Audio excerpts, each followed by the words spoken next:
Hi good morning சொல்கிறதுக்கு பதிலாக good afternoon தான் சொல்ல போகிறேன். நைட்டு ஸ்ட்ரீட் டாக்குக்காக பிஸ்கெட் கொண்டு போயிருந்தோம். பிஸ்கெட் கலரும் என் கை கலரும் ஒரே மாதிரி இருக்கிறதுனால பிஸ்கெட்டுன்னு நினச்சிட்டு என் கையை பிடிச்சி கடிச்சு வச்சுட்டாங்க. நைட்டே ஃபஸ்ட் எய்ட் பண்ணிட்டேன்.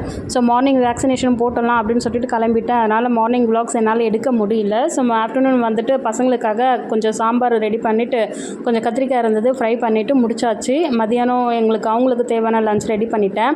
எனக்கு வந்துட்டு எங்கள் மாமியார் கீரை கொடுத்தாங்க. ஸோ அந்த கீரையை நான் சாப்பிட்டுக்கலாம்னு சொல்லிட்டு கீரை சூப்பராக இருந்தது. என்ன கீரைன்னு எனக்கு தெரியல.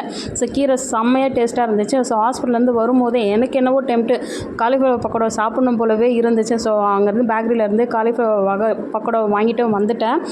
வருஷம் அண்ணன் வீட்டிலேருந்து மாங்காவை பழுக்க வச்சு மாம்பழமாக எடுத்துகிட்டு வருவாங்க. லாஸ்ட்டு 2 இயர்ஸாக வரலை.